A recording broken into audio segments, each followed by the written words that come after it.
Ladies and gentlemen, there is a flex of authoritarian power on display throughout the world right now. It's really spearheading itself in Australia. And so tonight I want to point at that and talk about what's going on. Because if you look, we've all heard some rumors. If you look, you'll see that the media has put out a lot of fluff pieces about travelers returning to Australia. And, actually there is a story saying that these quarantine hotels were a terrible idea. The guards were insufficiently trained. And so all of the cases now are stemming from them. And then there's some fluff pieces about, I've been in my 5-star hotel for 14 days in my facial mask and blah, blah, blah. But what we're not hearing is that even within Australia, people are being arrested by armed police, by the Western Australia Police Force, and taken there. Tonight I want to share a story from an individual named Jim. Jim drives a truck and was returning from Victoria to his home in Perth when he was stopped at a COVID-19 checkpoint and asked to submit a blood sample, to give biological everything, to give up his data for a COVID-19 test. Jim politely declined and went on his way. Days later, he received at home this letter from a woman named Karen. And Karen says down here that she has given this piece of paper, which she calls a direction. And she's giving him a direction because she suspects Jim of having COVID-19. Now, that is something that Karen obviously could say of anyone. Who is Karen anyway? Well, Karen Lopez is an emergency officer authorized by the chief health officer to exercise emergency powers. I just want to be pretty clear when we call out this language that they're invoking here. I'm an emergency officer. I'm invoking emergency powers under the emergency declaration. This is temporary. None of this is real. It's all emergency. People are really lulled into this sense of a suspended disbelief. It's just like watching a movie for a time.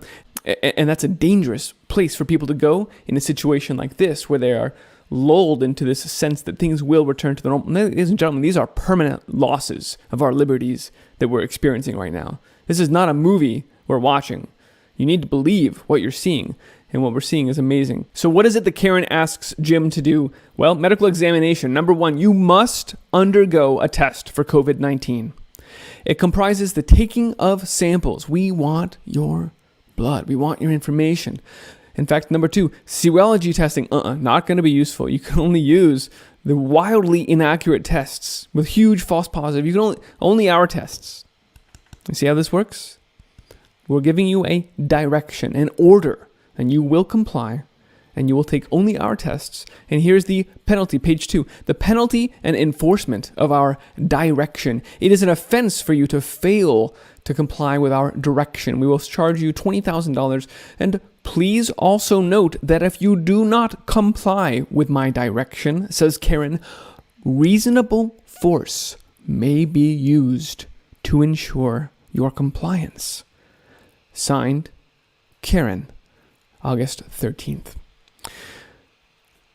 Jim was nonplussed at this direction, to say the least, and didn't respond to it. And days later, was surprised to hear police climbing over the back fence of his backyard. They were entering his backyard without permission, without a warrant, and they came to his back door, and they also came to his front door at the same time to make sure that they got him, like a SWAT team style movement. But obviously these aren't full SWAT teams, so I don't want to get ahead of ourselves and say that this was a SWAT team. But it is certainly the case that armed police, this is the Western Australia Police Force there in Perth, came to Jim's house, performed SWAT-like maneuvers to ensure that they took him. And they took him right away, under duress, in front of his family. They carted him off to this hotel, whereupon he received a second letter that says, number 1, you can disregard that first letter. Number 2, you must remain inside your allocated room here at this hotel, where the windows only open this far, and we'll give you food that we procure for you until these directions expire on the 26th. Jim remains there now, 13 days later. And here's page 2 of that. Some important information.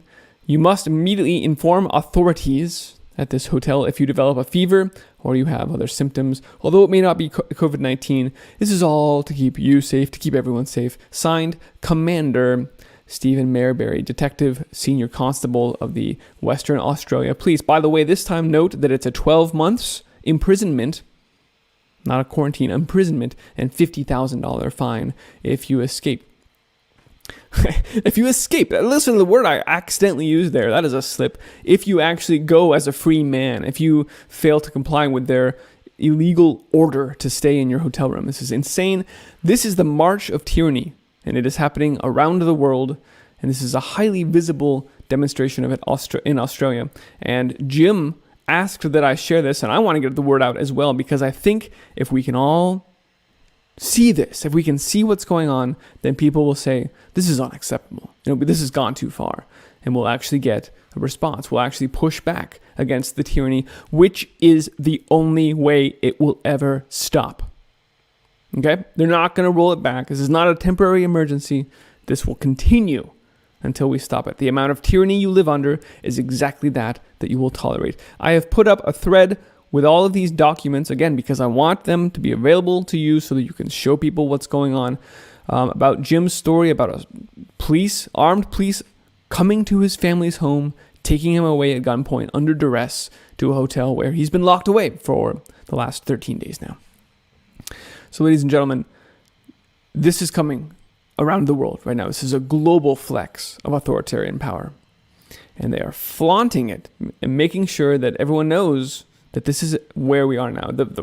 Again, the further they can push this envelope without any resistance from people, why would they ever stop? They have full license to keep going, to keep imposing all of the agendas we've been covering here on the Ice Age Farmer channel, not just the complete takeover and replacement of natural food, but the digital currency. We also saw news that Australia was getting rid of bank branches and getting rid of their ATMs, because why not? We're just going to go full cashless now anyway. You don't need bank branches anyway. Soon you'll have your chip.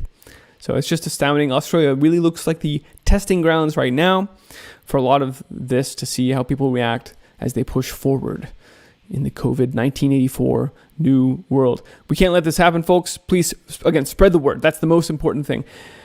There's been a crazy week here, but an informative one. I've been through a bunch of wildfire evacuations this week, and it was amazing. It was amazing, watch this, to see how people came together. They emerged from parts of the forest we didn't even know there were people in, and they had their trailers on their trucks, and they piled hundreds of goats and thousands of chickens and stacks of beehives, and we all got everything out of the way of this fire.